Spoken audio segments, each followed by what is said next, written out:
Merhabalar, hoş geldiniz. Farklı renklerle çalıştığımızda hem kız hem erkek bebekler için uyumlu V yaka formunda kadife iple çalıştığımız hırkamızı yapacağız bugün. Cep çalışmamız olacak hırkamızda. Yakadan başlayarak öreceğiz.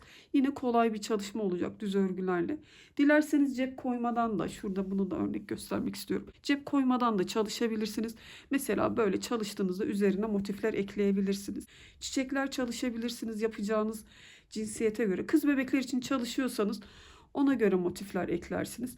Erkek bebekler için çalışıyorsanız daha farklı motifler ekleyebilirsiniz. Ayıcık figür çalışması olur. Bulut, araba figür çalışmalarıyla süsleyebilirsiniz hırkanızı. Ya da benim gibi videoda cepli olarak çalışabilirsiniz. Bu yapacağımız kadife iple ördüğümüz hırkada mesela yine bu formda hırka ortaya çıkarmak istiyorsanız 4,5-5 numaraya uygun normal bebek ipleriyle de çalışabilirsiniz. Yine benim gibi kadife iple de çalışabilirsiniz. Hırkamız için 2 tane ip kullanacağız. Benim için tam başa baş yetti iplerim. 120 metre uzunluğundaydı. İp bilgisini video başında vereceğim zaten. Santim olarak ölçülerini de yine video sonuna vereceğim. Oradan baktıktan sonra hırkanızın büyüklüğüne karar verip örgünüze başlayabilirsiniz. Bizim hırkamızın büyüklüğü 1 yaşa kadar uyumlu oldu. Kullanacağım şiş numaramda 5 numarayla örüp ilerleyeceğiz. Şu yaka çevresinden ilmek toplarken misinalı şiş edinirseniz daha rahat örgünüzü örersiniz. Şu pat çalışmasını yaparken ilmeklerinizi orada çoğalacağı için. Onun dışında ilmekleri sığdırarak öreceğinizi düşünüyorsanız normal şişle de hırkanızı örebilirsiniz. Hemen hırkamızı anlatmaya başlayalım. Kolay gelsin. Örgümde kullanacağım ipin bu marka olacak. 120 metre uzunluğunda. Reklam ya da işbirliği değil. Biliyorsunuz hangi marka iple çalıştığımı kalınlığını anlamanız açısından söylüyorum. Şiş numaramda 5 olacak. Biraz kalın geldi ip bana. 120 metre uzunluğunda ama sizler elinizin sıklığına göre 4,5 ya da 5 numarayla örebilirsiniz. Şimdi bu 5 numaralı şişime 28 tane ilmeğimi atacağım. İlk ilmekleri atarken çok sıkmadan kadife ipte rahat bir şekilde başlıyorduk. Bildiğiniz başlama tekniğiyle başlayabilirsiniz. Çok sıkmadan rahat bir şekilde 28 ilmeğimizi atıp gelelim.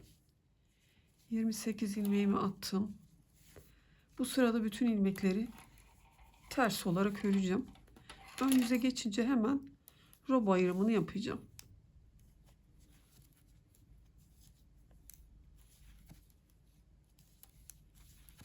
Sıramızı ters örgülerle tamamlayalım. Ön yüze geçelim. Sıramı tamamladım. Burada roba dağılımını yapacağız. Onu da şöyle. Bir ilmek ön, 4 kol, 10 ilmek arka, 4 kol, 1 ilmek ön olacak şekilde ayarlayacağız. Bu daire için aldığım 2 ilmek de örgümün her ön yüzünde sabit 2 ilmeğim sağında solunda yeterli roba uzunluğuna gelene kadar artışlar yapacağız. Şimdi sizin ipinizin kalınlığına göre buradaki sayıları mesela 1 değil de 2 başlayabilirsiniz. Arkayı 10 değil de 12 yapabilirsiniz. Ona göre 28 değil de 32 ilmekle de başlayabilirsiniz. Zaten artışları yaptığımızda arkaya kollara birer tane ekleyebilirsiniz. Kol ilmek sayımız geniş oluyor zaten. Arkaya kollara öne sadece maksimum 2 ilmekle başlayabilirsiniz. Çünkü V bir görüntü olacağı için 1 ya da 2 ile başlıyoruz bu şekilde. V yaka hırkalarda. Şimdi burası ilk sıra olduğu için birinci ilmeğimi öreceğim. Sonraki sıralarda ilmeğimi örmeden alacağım. Sizler de nasıl rahat ediyorsanız ilk ilmekleri o şekilde çalışabilirsiniz. Birinci ilmeğimi örerek önü çalışmış oldum. Burada bir gizli artırma yapıyorum. Şu şekilde çapraz bir görüntü vererek şişime taktım ve artırmamı yapmış oldum. İşaretimi takıyorum. Çünkü sabit 2 ilmeğim burası. 1, 2. Bunun sağına soluna işaret takıyorum ki çünkü sağında solunda artışlar yapacağımızı anlayalım. Yine artışımı yaptım, gizli artırmamı. Kol için 4 ilmek örüyorum.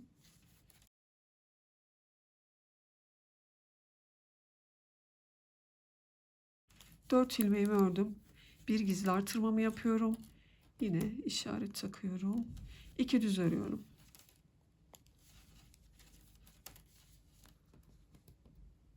İşaretimi taktım. Gizli artırmamı yapıyorum. Arka ilmeklerim olan 10 ilmeğimi örüyorum. Gizli artırmadan sonra 1, 2,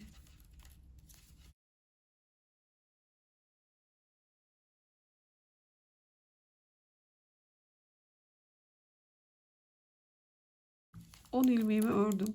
Yine gizli artırma yapıyorum. İşaretimi takıyorum. Sabit 2 düzüm örüyorum.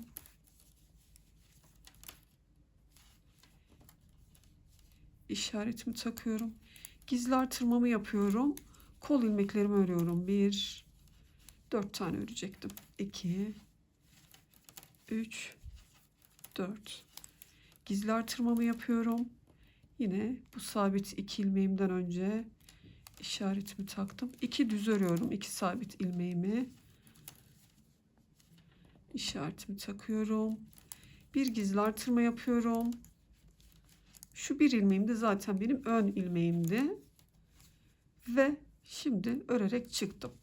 Arka yüzde hiçbir şekilde artırma yapmıyorum. Sadece bütün ilmekleri olduğu gibi örüyorum. Arka yüzde bütün ilmekleri ters olarak örelim. Tekrar ön yüze geçelim. Bu çapraz olarak ördüğüm ilmeği ön yüzde açarak örmeyelim ki delikli bir görüntü olmasın. Şöyle çapraz olarak yine giriyorum. Burası sıkı bir şekilde düşüyor. İlmeği açmayalım, yani onu demek istiyorum.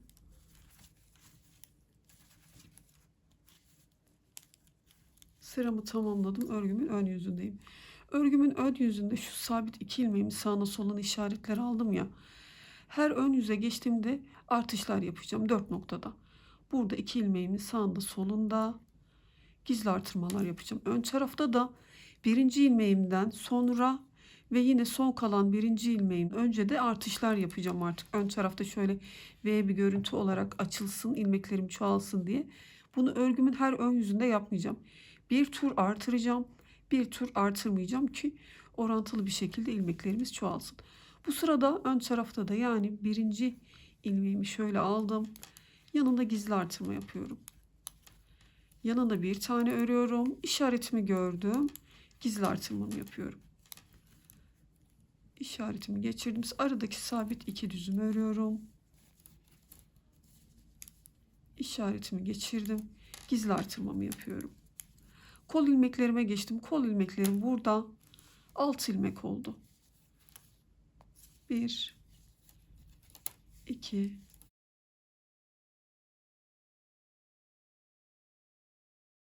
6 ilmeğimi ördüm. Zaten işaretimi gördüm. Bir gizli artırma. Aradaki sabit 2 düzümü örüyorum. İşaretimi aldım. Bir gizli artırma. Arka ilmeklerimi örüyorum. Hırkamın arka ilmekleri. Bu sırada 12 ilmek oldu. Gizli artırmadan sonra 12 ilmek örüyorum.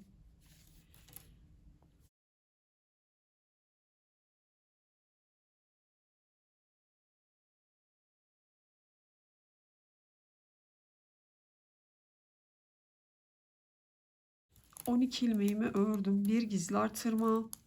Sabit 2 ilmeğimdeyim. 2 düzümü ördüm. Bir gizli artırma. Kol ilmeklerimdeyim. Kol ilmeklerim de 6 ilmekti. 6 düzüm örüyorum.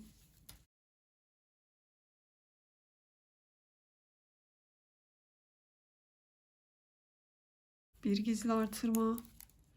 Aradaki 2 düzüm örüyorum.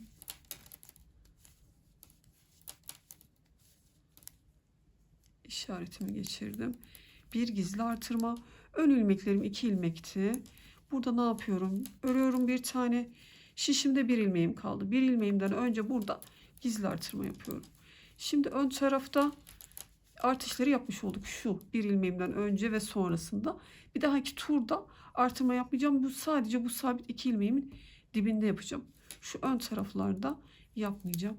Arka tarafta bütün ilmekleri ters olarak örelim. Arka yüzde artış yok. Ön yüzde yine beraber devam edelim.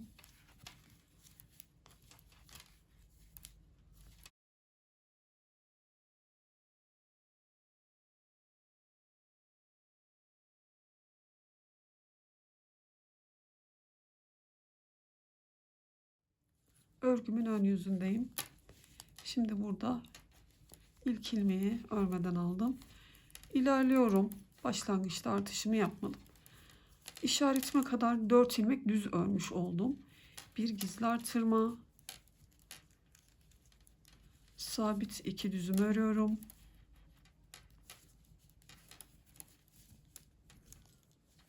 Bir gizli artırma, kol ilmeklerime geçtim. Kol ilmeklerim de burada 8 ilmek oldu. 8 düzüm örüyorum.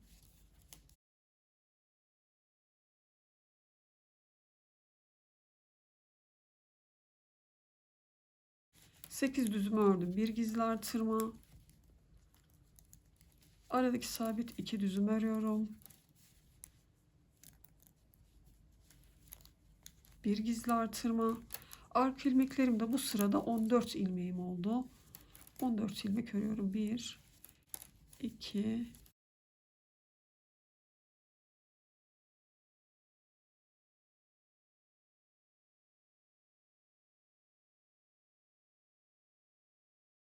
14 ilmeğimi ördüm. Bir gizli artırma, sabit 2 ilmeğimdeyim. 2 düzüm örüyorum.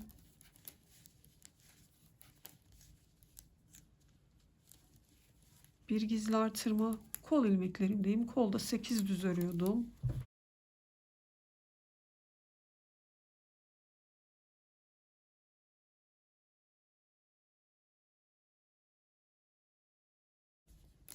İşaretimi gördüm. Bir gizli artırma, 2 düzüm örüyorum. Bir gizli artırma, ön için 4 ilmeğimi örüyorum. Yine arka yüzden bütün ilmekleri ters olarak örelim. Ön yüze geçelim. Artışlar yapmaya devam edelim.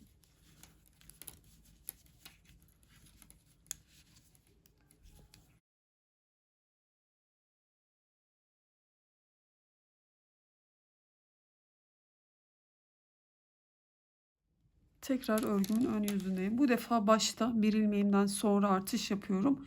Yine örgümün sonundaki bir ilmeğimden önce artış yapıyorum. İlk ilmeğimi şöyle aldım. Yanında gizli artırmamı yapıyorum. İşaretime kadar örüyorum. Yani 400 örüyorum. 1 2 3 4 ilmeğimi ördüm. Bir gizli artırma, aradaki sabit 2 düzüm örüyorum. İşaretimi geçirdim. Gizli artırmamı yapıyorum. Kol ilmeklerim de burada 10 ilmek oldu. 10 ilmek örüyorum.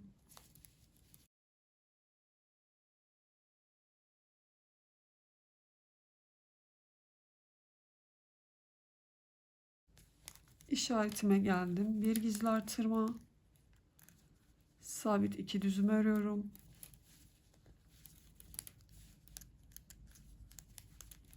Bir gizli artırma, arka ilmeklerindeyim. Arka ilmekler 16 ilmek oldu. Saymasam da zaten şu iki sabit 2 ilmeğime gelene kadar kaç tane öreceğim belli oluyor. Yine de şaşıranlar, artıracağı yeri anlamayan arkadaşlarım için buraya kadar sayı verdim. Şuradaki 2 sabit ilmeğim örgünüze baktığında belli olacak. Oraya kadar örüyoruz. Bu 2 sabit ilmeğimizden önce gizli artırma yapıyoruz.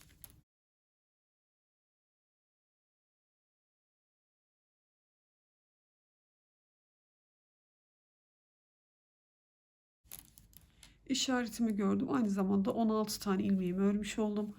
Gizli artırmamı yaptım. 2 düzüm örüyorum. Gizli artırmamı yapıyorum. Kol ilmeklerim de 10 ilmekti. 10 ilmek örüyorum.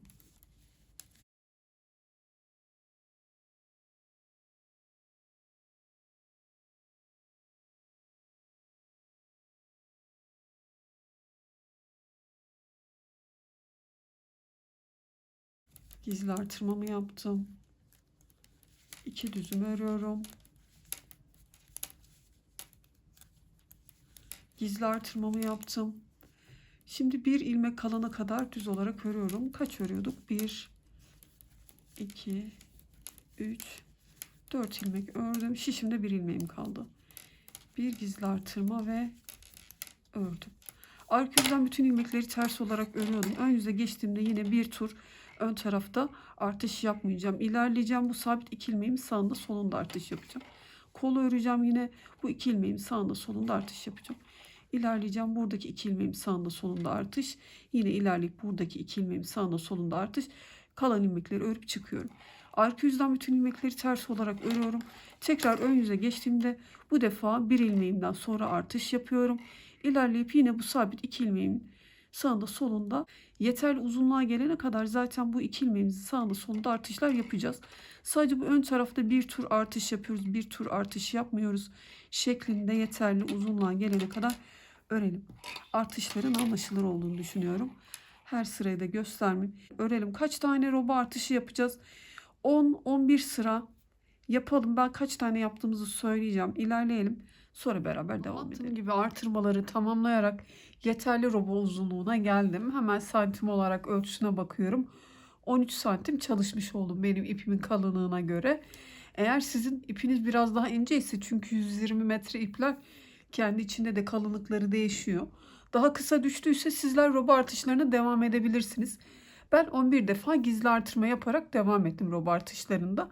Örgümüzün her ön yüzünde bu 2 sabit ilmeğimizin sağında solunda artışlara devam ettim. Ön tarafta da bir tur artırma yaptım, bir tur artırma yapmadım. Bu noktaya kadar ön ilmeklerim, şu sabit 2 ilmeğime kadar 17 ilmek oldu. Ama 11 defa gizli artırma yaptığımı daha nasıl sağlıklı bir şekilde anlarım? Şöyle ki, kolda biliyorsunuz 4 tane ilmeğimiz vardı robayı ayırırken. 11 ilmek bu tarafta artırmış olduk. Örgümüzün her ön yüzünde yaptığımız artırmalarda 11 ilmek bu tarafta artırma yapmış olduk. 4 artı 11 artı 11 artı toplamda kol için ilmeklerim 26 ilmek oldu. Buradan kaç defa gizli artırma yaptığımızı anlayabiliriz. Şimdi bu kadar artışlar bizim için yeterli. Eğer sizler kol evini biraz daha geniş, uzun istiyorsanız bir turda hiç artırma yapmadan örebilirsiniz. Çünkü beden genişliği yeterli olacaktır. Ya da ipiniz biraz daha ince ise siz roba artışlarını 12, 13, 14 sıraya kadar devam edebilirsiniz. Elinizdeki ilmeklerle kolu bedene ayırırsınız. Şimdi sadece kol çalışmasıyla devam edeceğiz. Artışlar bitti. Ön taraftaki yaptığımız artışlar da bitti. Ön ilmeklerimi örüyorum kol altına doğru. Bu sabit 2 ilmeğimden bir tanesini öne, bir tanesini de kola dahil edeceğim.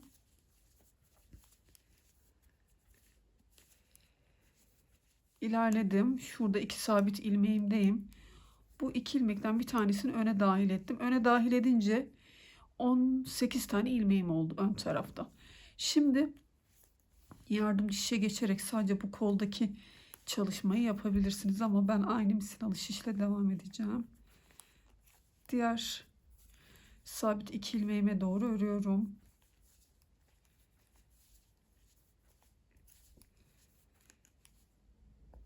İlerledim. Buradaki işaretimi alıyorum. Bununla işim bitti.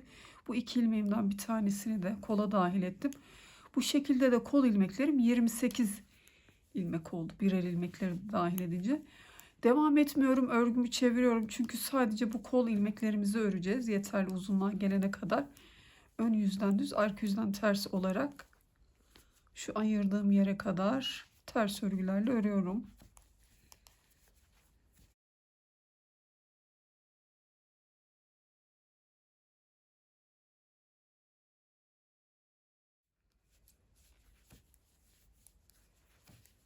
Örgümü çeviriyorum. Ön yüze geçiyorum. Yine burada ayırdığım yere kadar örüyorum.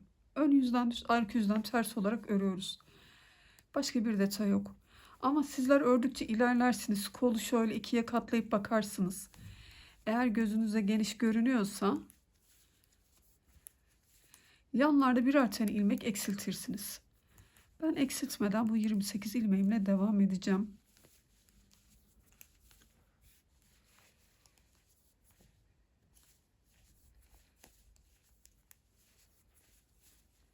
Tekrar örgümü çeviriyorum. Şimdi bizler kolda yeterli uzunluğa gelene kadar örelim. Kaç sıra kaç santim ördüğümüzü söyleyeceğim. Kol ağzında lastik çalışmasına geçene kadar devam edelim. Sadece şuradaki kol ilmeklerimi örüyorum. Kol için yeterli uzunluğa geldim. Santim olarak koltuk altından ölçtüğümde 15 santime yakın çalışmış oldum. Yine ayırdığım yerden ters sıraları arka yüzden saydığımda belli oluyor. 30 sıra çalışmış oldum. Bu uzunluğu sizler kendi hırkanızın büyüklüğüne göre ayarlayabilirsiniz. Şimdi örgümün ön yüzünden geçerken bu 28 ilmeğimizde kesmeler yapalım. Aynı zamanda lastik kurulumuna başlayalım. İlk ilmeği örmeden aldım. Yanındaki 2 ilmeği bir alıp kesiyorum. Ters örgümün içinde kesmelerimi yapacağım ben. Bir düz ters örerken 2 ilmeği bir alıp keseceğim. Bir öreceğim, bir keseceğim yani. Düz ördüm. Ters örerken kesmemi yapıyorum. Bir düz ör, bir ters örüyorum. Aynı zamanda eksiltmemi yapıyorum.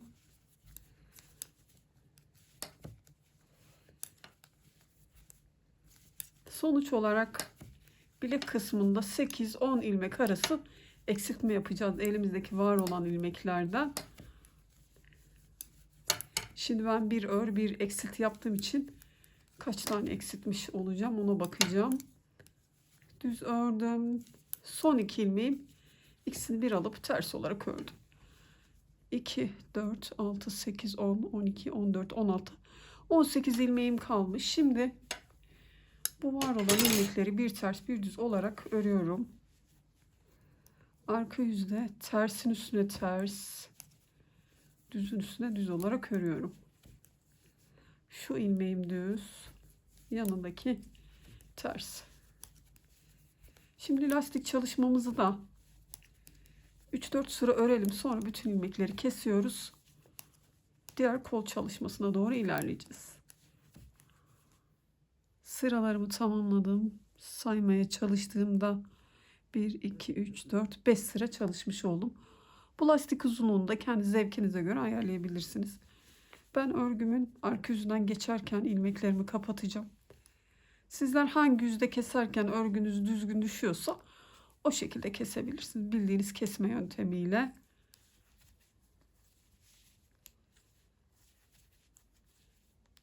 İlmeklerimizin hepsini kapatalım. İlmeklerimi kapattım. İpimi de biraz uzun bıraktım dikişte kullanmak için. Şu şekilde bakıyorum. Arka tarafa doğru geçerken koltuk altından ipimi bağlıyorum.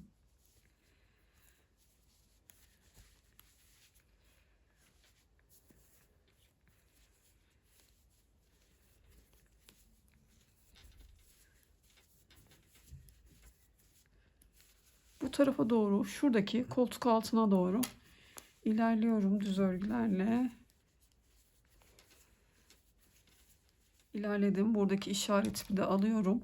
Bu 2 ilmeğimden bir tanesini arkaya dahil ediyorum. Bu haliyle arka tarafta bu birer ilmekleri de dahil edince arka tarafta 34 tane ilmeğim oldu. Şimdi sadece kol çalışmamızla ilerleyeceğiz bu aşamada yine. Bu işareti de alıyorum. Bu taraftaki sabit 2 ilmeğime doğru geliyorum. Buradaki 2 ilmeğimden bir tanesini de kola, bir tanesini öne dahil etmiş olacağım. Yine buradaki 28 ilmeği çalışacağız. Buradaki 2 ilmeğimden bir tanesini kola dahil ettim. Şimdi örgümü çeviriyorum. Burada ayırdığım yere kadar sadece kolumuzu çalışıyoruz yine. Arka yüzden ters, ön yüzden düz olarak diğer kolda hangi uzunlukta çalıştıysak aynı şekilde çalışıyoruz. Sonra kol ağzına gelince kaç tane eksilttiyseniz, bizler 18 ilmeğe düşürmüştük. Yine aynı şekilde eksiltmeleri yapacağız. Aynı şekilde bu 18 ilmeğim lastiğimi çalışacağım. Buradaki ilmekleri de kesince kolları tamamlamış olacağım hırkamda. Burayı tekrar göstermeme gerek yok. Şu ayırdığım yerden itibaren, şurası, buradaki ayırdığım yerden itibaren bu ilmeklerimizi çalışalım, kolumuzu tamamlayalım. Buradaki kol çalışmamı da tamamladım. Tam bitmiş haliyle de uzunluğu 17-18 santim arası çalışmış olduk. Şimdi ipimizi buradaki koltuk altından bağlıyorum ön tarafa doğru ilerlerken. Ve sadece hırkamızın beden örgüsüyle devam edeceğiz. Artık eksiltme, artırma vesaire hiçbir şey yapmadan ön yüzden düz, arka yüzden ters olarak öreceğiz.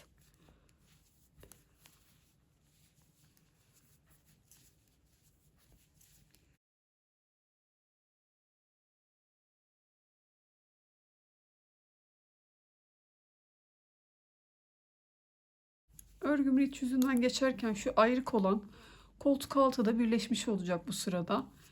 Ve hırkamın bedeninde doğru saydıysam eğer 70 tane ilmeğim var. Bu 70 ilmeğimizi yeterli uzunluğa gelene kadar hırkamızın boyutu öreceğiz. Başka bir detay yok. Şimdi hırkamın iç yüzünden geçiyorum. Ters örgülerle koltuk altı da burada birleşmiş olacak.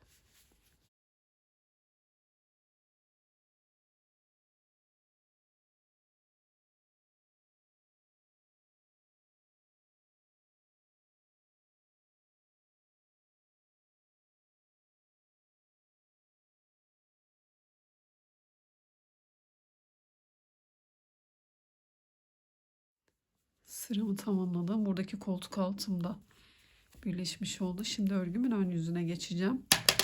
Bu yüzden düz ark yüzden ters olarak öreceğiz. Bakalım şöyle ortalayalım. Bir detay olmadığı için bizler örüp ilerleyelim. Etek ucundaki lastik çalışmasına kadar kaç sıra kaç santim ördüğümüzü söyleyeceğim. Örgümün beden çevresini örerek devam ettim. Buraya kadar 16 santim örmüş oldum. Bunun boyunu kendi hırkanızın büyüklüğüne göre ayarlayabilirsiniz.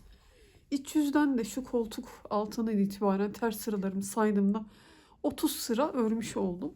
Şimdi örgümün ön yüzünden geçerken cep çalışması yapalım hırkamızda. Eğer sizler cep koymak istemiyorsanız hırkanız yeterli uzunluğa gelene kadar böylece beden örgülerinizde düz olarak devam edersiniz. Sonra bir ters bir düz lastik çalışmasına geçersiniz. Benim gibi cep çalışmak isteyen arkadaşlarım da cep çalışmasını öğrenmiş olurlar. Yapmak isteyen arkadaşlarım için. Şimdi örgümün ön yüzünden geçerken şöyle ki 12 ilmek bu tarafta 12 ilmek bu tarafta olacak şekilde cep için ilmeklerimizi ayıracağız. Ayrı bir aparatta bekleteceğiz. Baştaki 2 ilmeğimi şöyle ördüm. Sonra bu sıradaki gelen 12 ilmeğimi cebimizin genişliğini de yine siz hırkanızın büyüklüğüne göre ayarlayabilirsiniz. Benim için hırkamın ön tarafında 12 ilmek uygun olacaktır. Şimdi ayrı bir şişe aktarabilirsiniz, bir aparat aktarabilirsiniz. Ben hemen şöyle iğne yardımıyla bir ipte bekleteceğim. 12 ilmeğimi 3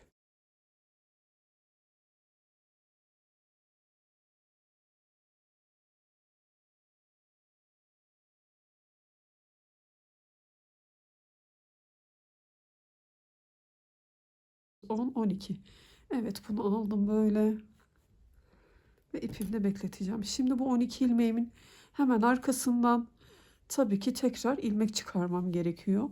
Ters örgülerim arka sırada sıra sıra belli oluyor. Hemen ilmeğimin şu arkasındaki noktalardan aynı sayıda ilmeğimi çıkaracağım. 12 ilmeğimizi tekrar elde etmemiz gerekiyor. Şurası. Şu sıralardan çıkarıyorum.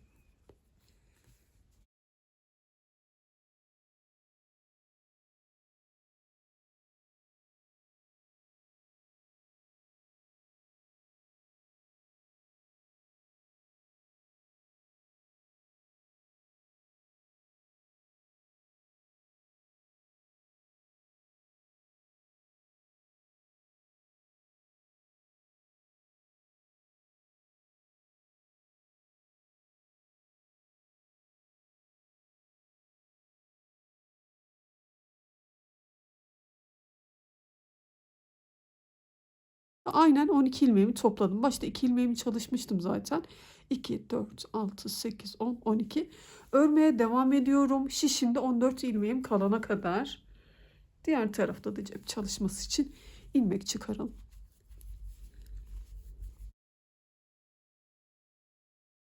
İlerledim. Şişimde 14 tane ilmeğim kaldı. Diğer tarafla simetrik olacak şekilde ilmeklerimizi ayarlıyoruz. Bunu nasıl yapıyoruz? Başta 2 ilmeğimi örmüştüm. Sonra 12 ilmeğimi sıradan gelen 12 ilmeğimi şişe aktarmıştım. Dolayısıyla burada 14 ilmeğim kalınca ilmeklerimi geçirmeye başlayacağım. Baktığımızda şuradaki yerlerden ilmekleri çıkarıyoruz. Belli oluyor zaten. Burada. Şimdi 12 ilmeğimi geçiriyorum.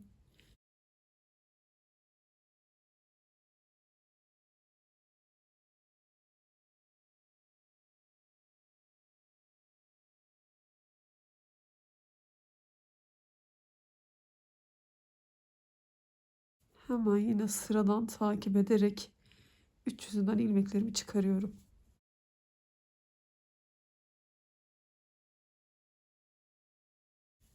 Bu şekilde yapmakta zorlanırsanız cebinize 12 ilmek atarak başlayıp ayrı şekilde çalışıp üzerine de dikebilirsiniz hırkanızın.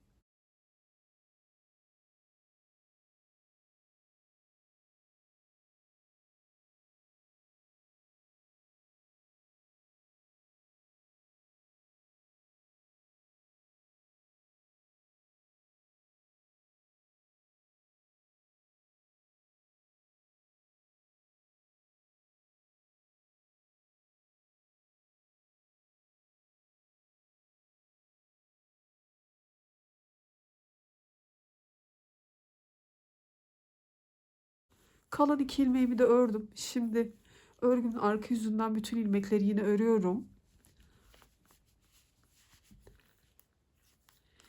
Ön yüze geçince lastik çalışmamıza başlayacağız etek ucundaki. Örgümün arka yüzünden bütün ilmekleri ters olarak ördüm.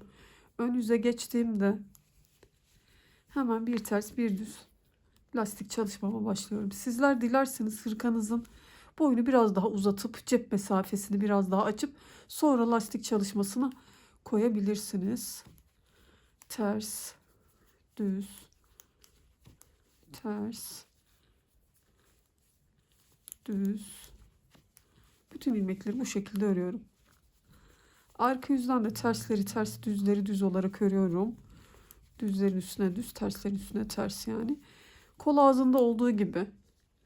Burada kaç sıra örmüştük? 1, 2, 3, 4, 5 sıra örmüştük. Yine 5 sıra, 6 sıra ne kadar uzunlukta istiyorsanız lastiğimizi örelim. Sonra bütün ilmekleri kapatalım.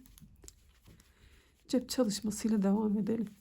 Evet, etek ucundaki lastik çalışmamı tamamladım.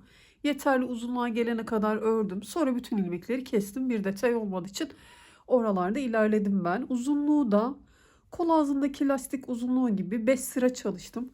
Santim olarak hemen sadece lastik ölçüsüne bakayım. 3 santim, 3,5 santim çalışmış oldum. Şimdi burada ipimde bekleyen ilmekleri cep için cebimizi çalışalım. Şuradan ilmeklerimi tekrar şişime aktarıyorum, bu 12 ilmeğimi. İpimi çıkarabilirim artık. Şöyle çeviriyorum. Baktığımda şöyle katladığımda bu taraf düz. Buradan geçerken ters örgülerle öreceğim. Önce ipimi bağlıyorum tabii.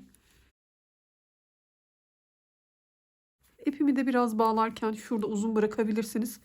Dikişte kullanmak için.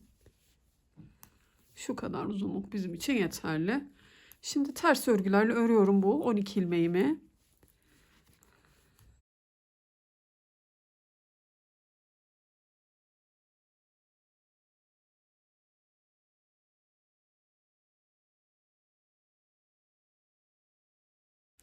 Örgümü şöyle çevirdim.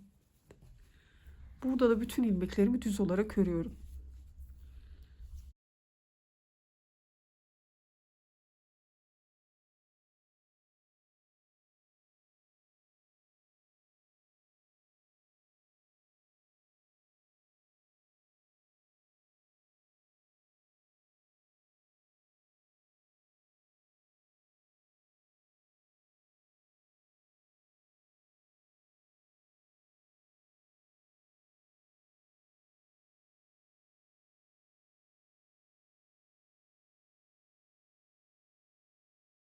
Örgümü çevirdim. Şimdi burada yine bütün ilmeklerimi ters olarak örüyorum.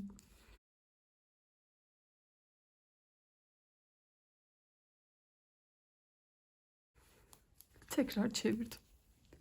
Baktığımızda cebimizi şöyle katlayacağımızı ve yanlardan dikeceğimizi düşünelim. Burası düz, iç tarafı ters olacak şekilde örelim. Kaç sıra ördüğümüzü söyleyeceğim. Sonra şöyle ağız kısmını da bir ters bir düz bir miktar öreceğiz. İlmeklerimizi kapatacağız. Bu kadar basit bir cep çalışmasıyla tamamlamış olacağız. Ön yüzden düz, arka yüzden ters olarak cebimi 2, 4, 6, 8, 10, 11 sıra ördüm. Bu cep kısmının uzunluğunu yine sizin ipinizin kalınlığına, hırkanızın büyüklüğüne göre ayarlayabilirsiniz. Bu kadar uzunluk benim için yeterli. Santim olarak baktığımda 5,5 5,5-6 santim arası çalışmış oldum.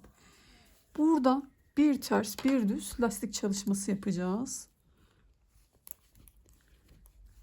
Ters, düz, ters, düz.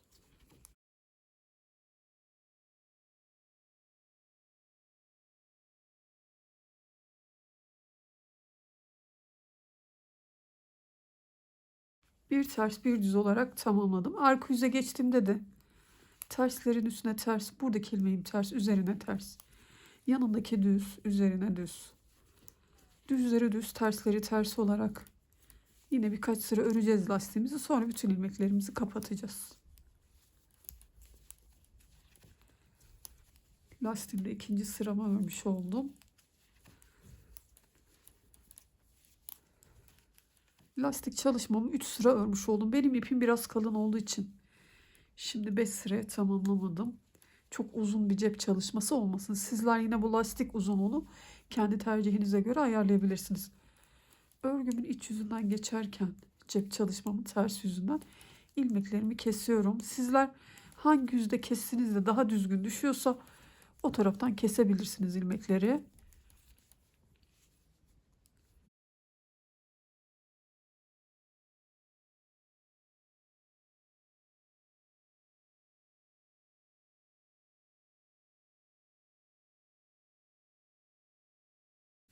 İpimi de biraz uzun keseceğim dikişte kullanmak için.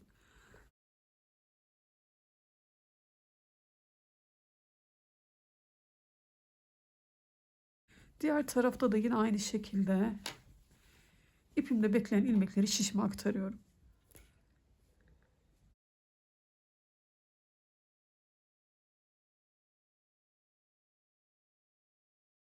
İpimi hemen bağlıyorum. Diğer tarafta çalıştığım şekilde yapıyorum.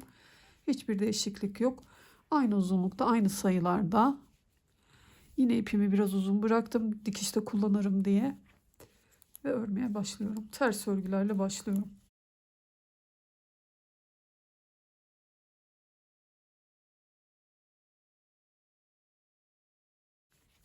Örgümü çeviriyorum. Burada da düz örgülerle öreceğim. Zaten diğerinin aynısını çalışacağımız için burayı da göstermeme gerek yok. Aynı şekilde bu cebi de burada da çalışalım. İlmeklerimizi kapatalım. Ön tarafındaki pat çalışması için ilmek toplayacağız. İliklerimizi çalışacağız. Ceplerimizi dikeriz. Hırkamızı tamamlamış olacağız. Cep çalışmamı da bitirdim. Yan dikişlerini biraz sonra beraber yaparız. Kol alt dikişini de yaparız. Ondan önce yaka çevresinden ilmek toplayarak yine burada pat çalışması için lastik çalışması yapacağız. Bu aşamada misinalı şiş edinirseniz daha rahat örersiniz. Tabi elinizde yoksa, normal şişinize sığarsa aynı şekilde normal şişle de çalışabilirsiniz. Burada hemen hırkamızın en uç kısmındaki şuradan giriyorum. İlmek toplamaya başlıyoruz.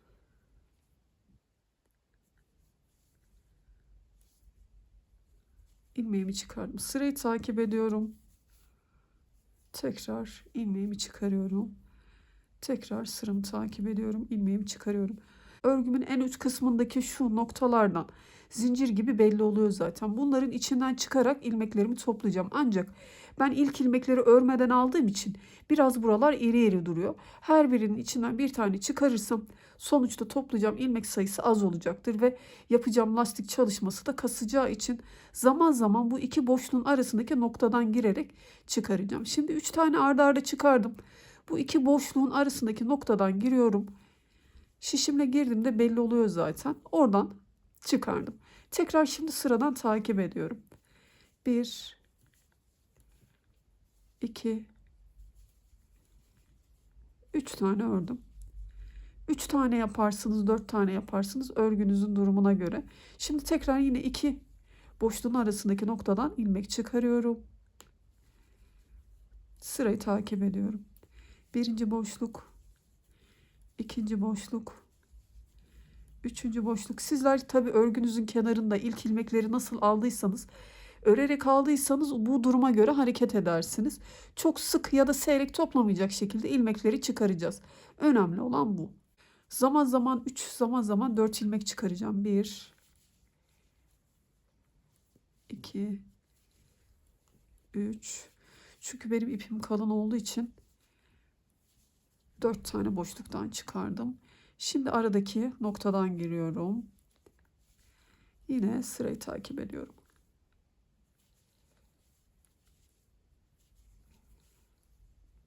3 boşluktan girdim. Aradaki noktadan ilmeğimi çıkarıyorum.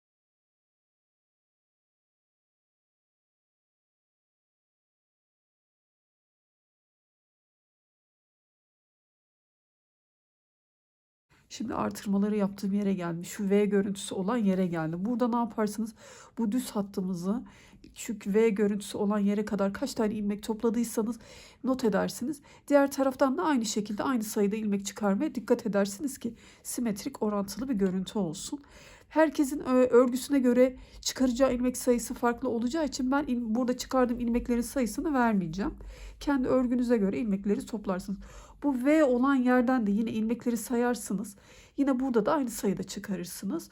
Zaten şu ense kısmında, ensede her bir ilmeğin içinden bir tane çıkaracağım. Kolda da aynı şekilde. Her bir ilmeğin içinden bir tane çıkaracağım. Şuraya kadar zaman zaman iki boşluğun arasından çıkaralım. Kasmasın. Şimdi iki boşluğun arasından çıkarıyorum.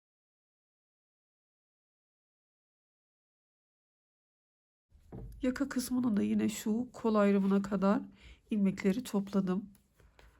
Omuz kısmındayım. Şu koldaki yerden her birinin içinden çıkaracağım. Sırayı takip ediyorum burada.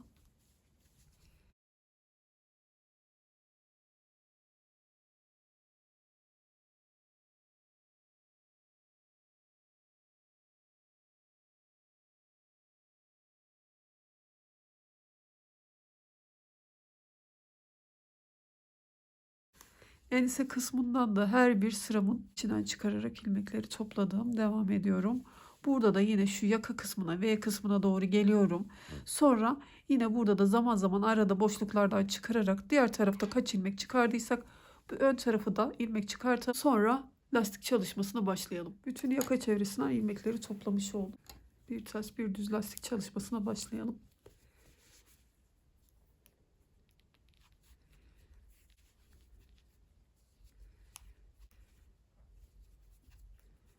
Düz, ters. Bütün ilmekleri bu şekilde örelim. İkinci sıraya geçerken iliğimizi açalım. Çünkü benim ipim kalın. Lastik çalışmamın da ön pat tarafındaki geniş olmasını istemediğim için ikinci sırada iliğimi açacağım. 3 ve 4. sırayı öreceğim. Sonra ilmeklerimi kapatacağım. Bu birinci sıramı çalıştım. Dediğim gibi ikinci sıraya geçerken iliklerimi çalışacağım. Çünkü benim ipim biraz daha kalın olduğu için ikinci sırada açmam gerekiyor. Üçüncü, dördüncü sırayı da örerim. Sonra bütün ilmekleri keserim. Ve ön taraftaki pat genişliği benim için yeterli olur. Eğer sizlerin ipi biraz daha inceyse ve örgünüzün büyüklüğüne göre tabi bunu ikinci değil de üçüncü, dördüncü sıraya geçerken iliklerinizi çalışırsınız. Sonra yine aynı şekilde 4 sıra daha örersiniz. 3-4 sıra. Ondan sonra bütün ilmeklerinizi kapatırsınız. Buradaki lastik genişliğiniz 7-8 sırada olabilir. İlikleri çalışırken de şu V görüntüsü olan yere kadar düz hattım var ya şu aşağıdaki. Tam bu düz hattımın içinde kaç tane ilik sığıyorsa ona göre çalışacağım. Ben baktım 3 tane ilik sığdırıyorum buraya. Sizler de örgünüzün büyüklüğüne göre yine buraya kaç tane ilik sığdırabiliyorsanız o şekilde çalışabilirsiniz. Belki daha küçük yapıyorsunuzdur 2 tane ilik çalışırsınız. Daha büyük yaptığınızda da 3 değil 4 ilik çalışabilirsiniz. Bu mesafeyi de ilik aralarını eşit olacak şekilde ayarlarsınız. Kaç tane ilik çalışacağınızı sizler yine kendi örgünüze göre ayarlayabilirsiniz. Başta 5 ilmeğimi örüyorum. Yine tabii bir ters bir düz lastik çalışmama devam ediyorum. 5 ilmeğimi çalıştım. Şöyle. Şişime şu şekilde doladım. Dolama şeklime takılmayın. Sizler örgünüzde ilmek alı şeklinize göre hareket edebilirsiniz. Yanındaki 2 ilmeği bir alıp düz olarak kestim. Çünkü yanındaki ilmeğim ters olarak denk geliyor. Sıralamayı bozmayacak şekilde kesmemi yapıyorum. Tersse ters, düzse düz. Şimdi bu kestiğim ilmeği de sayarak 7 ilmek örüyorum. 1, 2,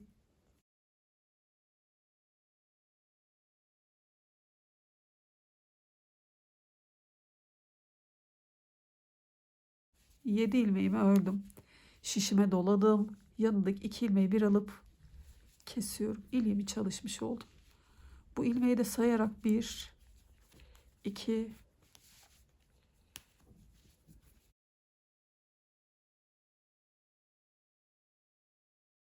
7 ilmek ördüm. Ve burada tekrar 3. ilmeği açıyorum. Şişime doladım. 2 ilmeği bir alıp kesiyorum. Ve artık bir ters bir düz lastik çalışması örmeye devam ediyorum. Ön tarafta 3 tane iliğimi çalışmış oldum. 1, 2, 3. Sizler dediğim gibi örgünüze göre bu düz hattınızın içinde kaç tane ilik sığıyorsa ona göre hareket edersiniz. Şimdi arka yüzden de geçerken bu doladığım ilmekler nasıl denk geliyorsa o şekilde örüyoruz. Bir ters bir düz lastik sıralamasını bozmadan örüyoruz. Sıraları tamamlayalım, sonra bütün ilmekleri keselim. Pat çalışmamı tamamladım. Anlattığım gibi 4 sırada bitirdim. Sonra bütün ilmeklerimi kestim. Şimdi bu sağındaki solundaki ipleri iğne yardımıyla içine alıp temizleyelim. İçeriden ön yüze çıkmayacak şekilde ipimi yürütüyorum.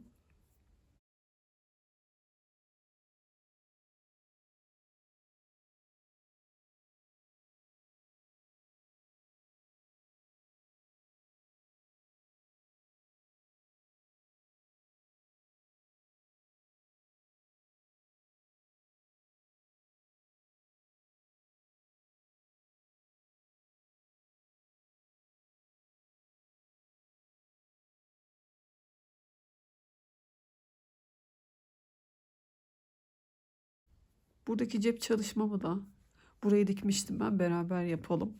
Şöyle düzeltiyorum cebimi. Düz hattımı takip edecek şekilde yerleştirdikten sonra içeriden bir tur şöyle geçiyorum.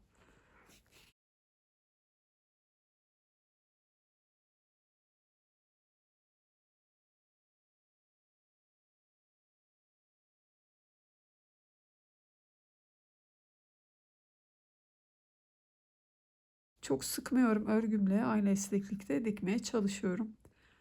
Nasıl rahat ediyorsanız o şekilde dikebilirsiniz. Bunun bir püf noktası da yok aslında.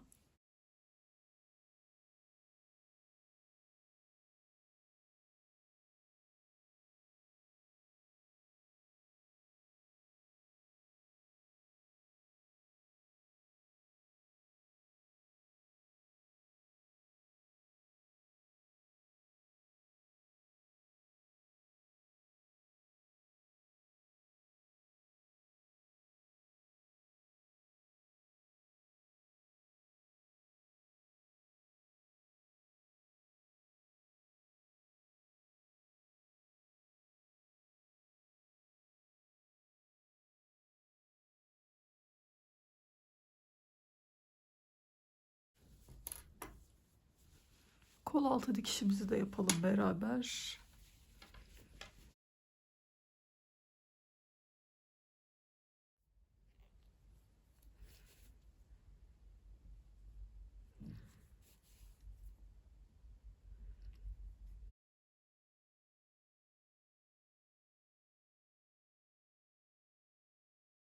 Burada da dikişimizi tamamlayalım. Evet, hırkamızı tamamladık.